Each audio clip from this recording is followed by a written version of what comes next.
अमृतधारा कार्यक्रम में श्रोताओं आप सभी का स्वागत है। श्रोताओं, जीवन में सबसे ज़रूरी है अच्छे स्वास्थ्य की प्राप्ति, और अच्छा स्वास्थ्य थोड़ी जागरूकता और सजगता से हम प्राप्त कर सकते हैं। अच्छा खाना, ज़रूरी व्यायाम और तनाव रहित जीवन, कुछ मूलभूत बातें हैं। यदि जिंदगी में अपनाने लगे तो अच्छा स्वास्थ्य दूर की बात नहीं रह जाएगी। लेकिन चूक कहीं न कहीं तो हो जाती है, कभी परिस्थिति से और कभी लापरवाही से, और बीमारी हमारे आसपास आ जाती है, हम बीमार हो जाते हैं।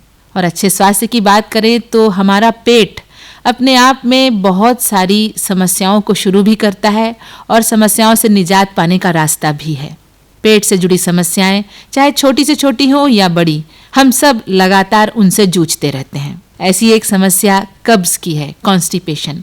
अपने जीवन में हर व्यक्ति इस समस्या से कभी न कभी जूझता है, परेशान होता है और उसे निजात पाने के हर संभव तरीके अपनाता है। और इन्हीं सब बातों पर बात करने के लिए आज हमारे बीच हैं जन स्वास्थ्य सहयोग गनियारी से आयुर्वेद की चिकित्सक डॉक्टर सुरभि। कार्यक्रम में आपका स्वागत है।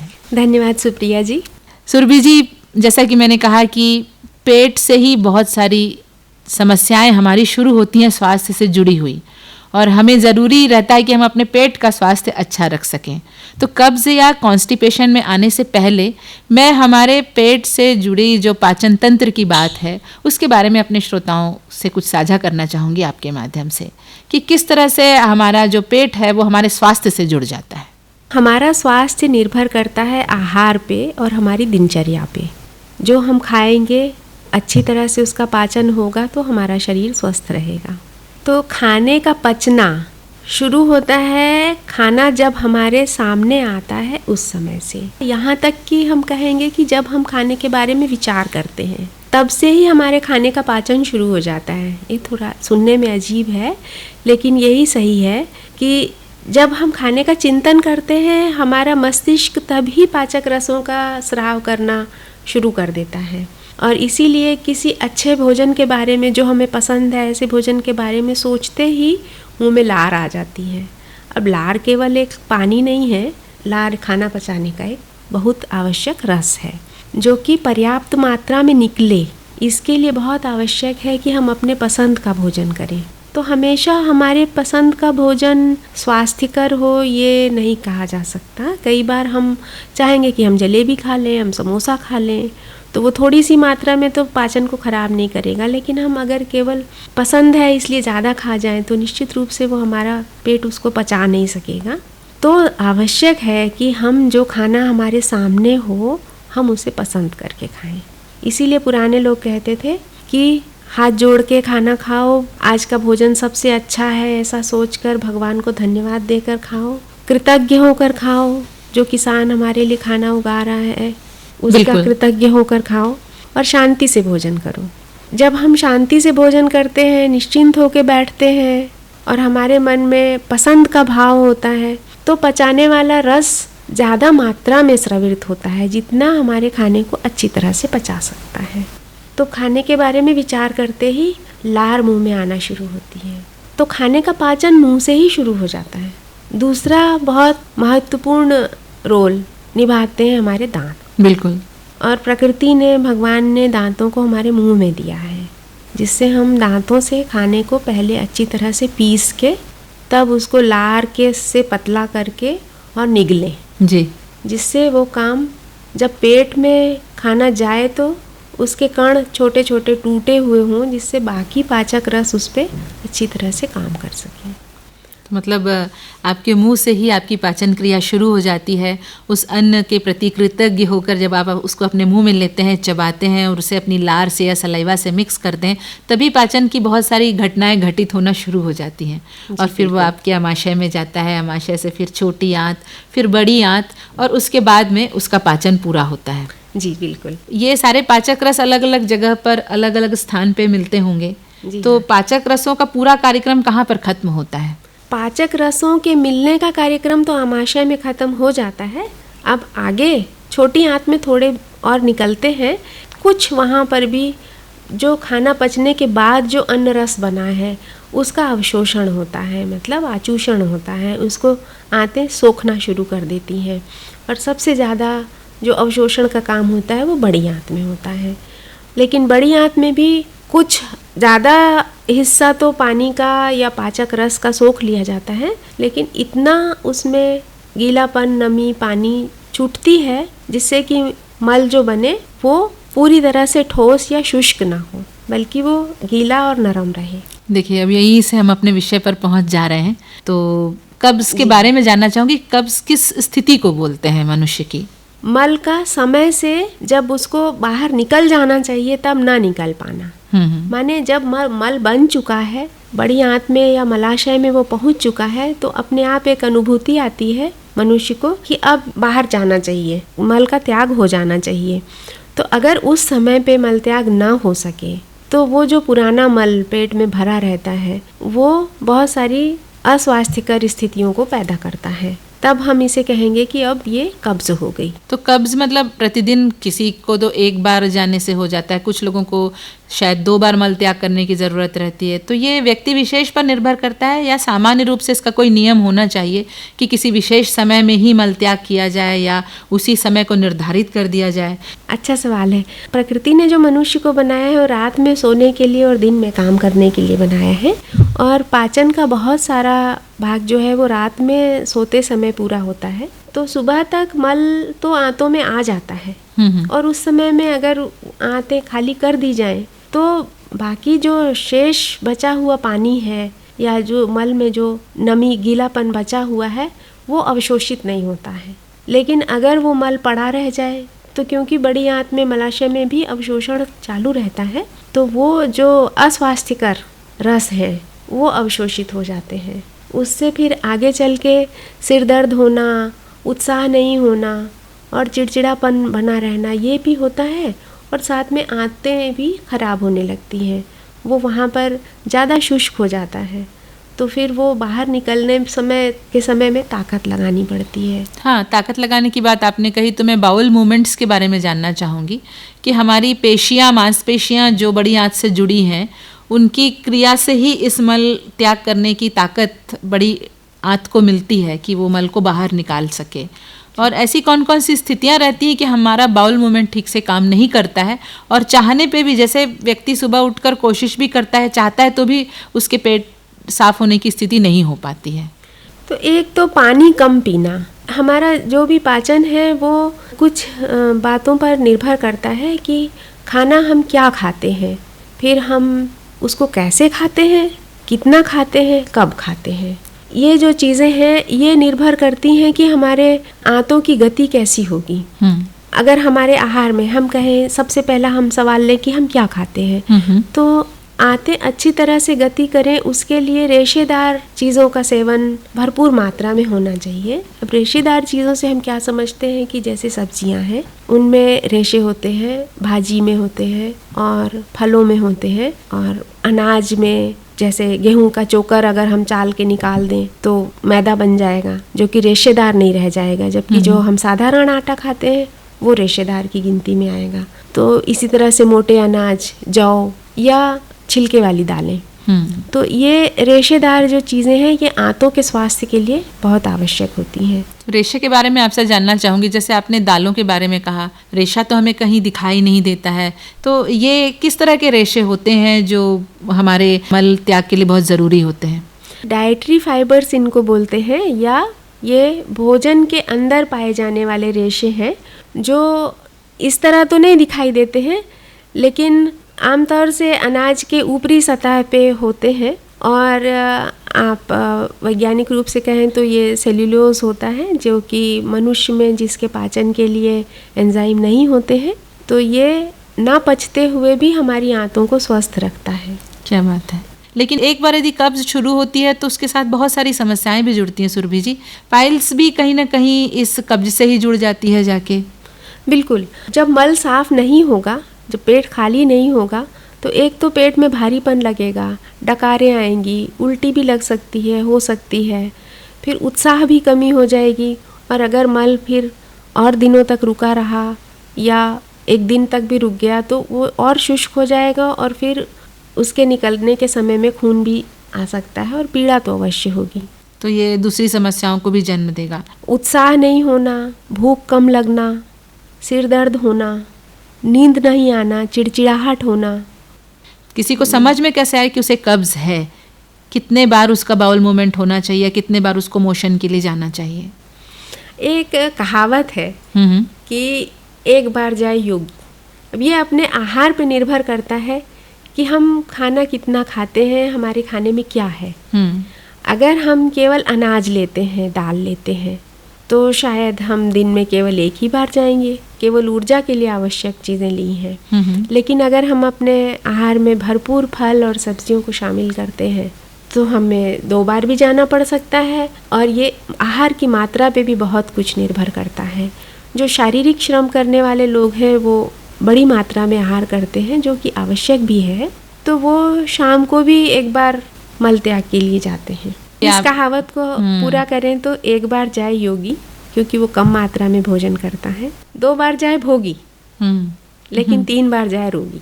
2 बार तो नॉर्मल हो सकता है, यदि आप के खाने की मात्रा ज़्यादा और बहुत श्रमशील हैं आप, तो 2 बार आपको जाना है। और यदि एक बार भी आपका मल त्याग नहीं हो रहा है एक दिन में, तो वो कब्ज़ की स्थिति पैदा हो रही है, जो समस्याओं को पैदा कर सकती है। ऐसा होता है कि उस व्यक्ति को लगता है कि मुझे जाना है, मल त्याग करना है, और वो कोशिश करता है, पर अपूर्ण रूप से मल त्याग होता है।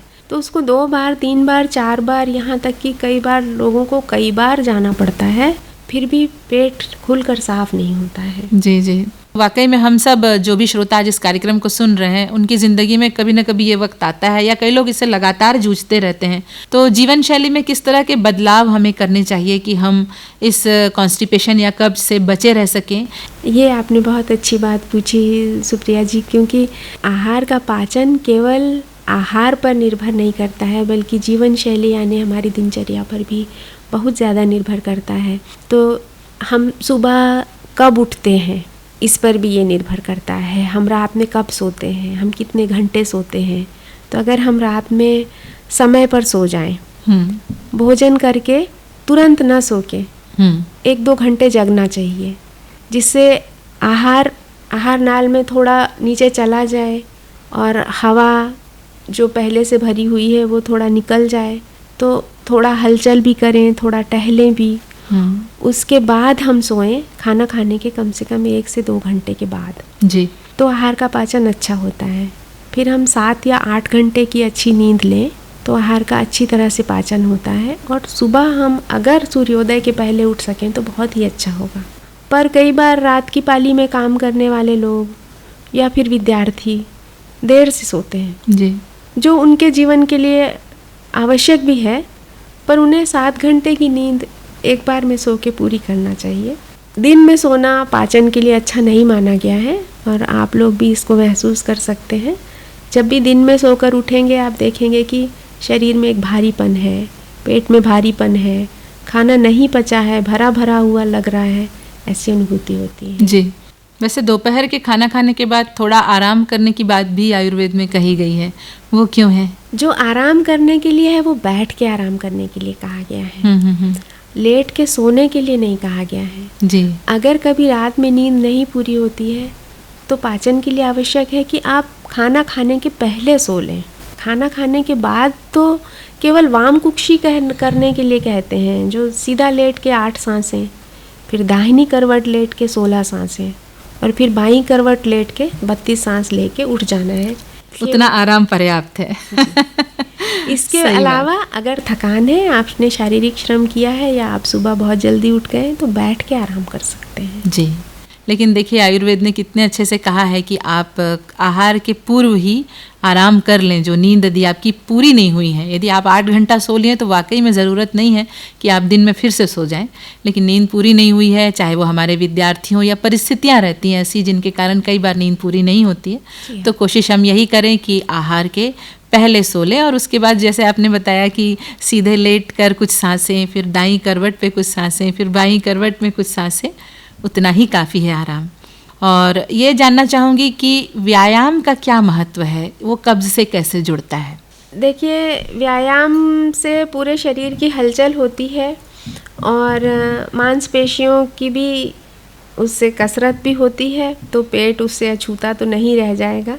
जी, तो स्थिर बैठे रहना एक ही जगह पे वो पाचन को अच्छा नहीं करता है।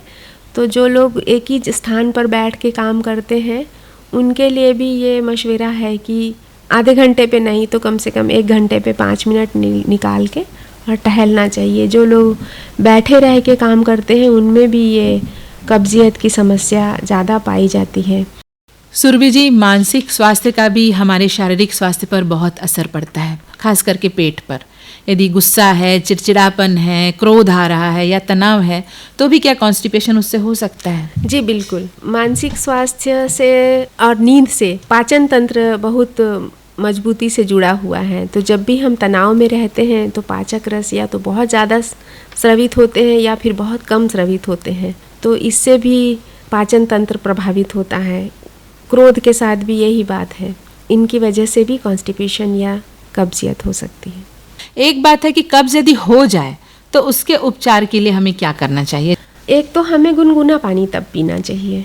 गुनगुना पानी आंतों की चाल को बढ़ावा देता है।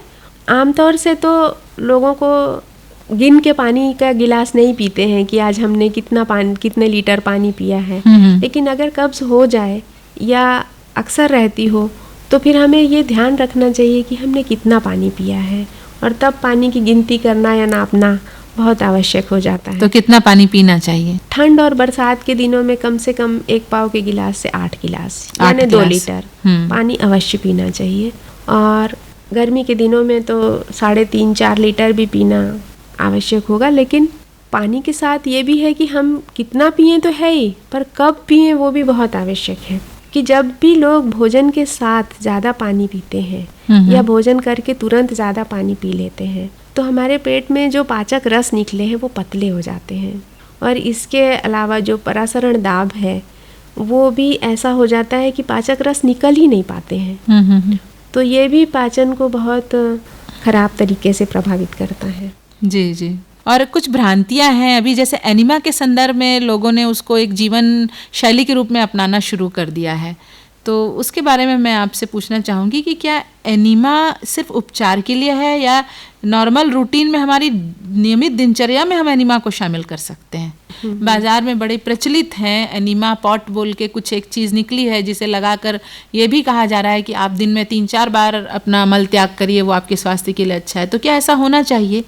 ये बिल्कुल ठीक नहीं है, क्योंकि एनीमा तो उपचार के लिए है। प्रतिदिन अगर इसका उपयोग किया जाएगा तो ये अप्राकृतिक है कि आप मल को आंतों के स्वतः स्फूर्त गति से ना निकाल के, बल्कि आप एक अतिरिक्त दबाव देके पानी या सलाइन वाटर या फिर वो साबुन पानी या जो भी एनीमा का द्रव के द्वारा आप हर दिन आंतों को एक तरह से धो रहे हैं, जो कि बिल्कुल उचित नहीं है। जब ये उपचार के लिए उपयोग होता है तो इसकी निश्चित अवधि होती है कि कितने दिनों तक आपको बस्ती लेना है या कितने दिनों तक एनीमा लेना है, और वो भी चिकित्सक की देख रेख में होता है। तो इसका इस तरह से प्रयोग करना तो आंतों के लिए बिल्कुल भी स्वास्थ्यवर्धक नहीं है, क्योंकि आंतों में कुछ बैक्टीरिया होते हैं जो कि अच्छा काम करते हैं, जो भोजन के पाचन में अपना अच्छा योगदान करते हैं। उनका होना आवश्यक है वहाँ पर, और उनको जब हम इस तरह से किसी एनीमा के द्रव से या पानी से ऐसे सफाई करते हैं तो वो उचित नहीं है। बिल्कुल। तो हम अपने सभी श्रोताओं को सचेत करना चाहेंगे कि इस तरह की भ्रांतियों से बचें। यदि वाकई में आपको कब्जियत हो रही है तो किसी अच्छे डॉक्टर से पहले संपर्क करें, उन्हें अपनी समस्याएं बताएं, उसका उपचार कराएं, फिर अपनी जीवन शैली में सुधार करके अपने जीवन को सही करें। अब चलते चलते हमारे श्रोताओं को आप क्या संदेश देना चाहेंगी? कि सब्जी और फल, सब्जियां तो ज़रूर, हरी सब्जियां। अब आलू को अपने रसोई घर में ज़्यादा बड़ा स्थान मत दीजिए, मैदा को बड़ा स्थान मत दीजिए। और जब भी आपको ये महसूस हो कि मलत्याग के लिए जाना है तो देर मत कीजिए, बैठे मत रहिए। शौचालय का निर्माण अवश्य आसपास में होना चाहिए जहाँ आपके काम करने की जगह है या जहाँ आपका घर है, क्योंकि कई बार उसको वेग धारण कहते हैं कि मलत्याग के लिए जाना है लेकिन वहाँ पर शौचालय नहीं है तो नहीं जा पाए तो फिर वो तकलीफ होती है, फिर वो कब्ज का रूप लेने लगता है। पानी का ध्यान ज़रूर रखें, भोजन करते समय ढेर सारा पानी न पिए, लार के द्वारा खाने को निकले। और पेट स्वस्थ तो हम खुद भी उत्साही रहेंगे, सिर दर्द नहीं होगा, थकान नहीं होगी, नींद अच्छी आएगी, तो फिर बहुत सारी बीमारियां हमसे दूर ही भाग जाएंगी।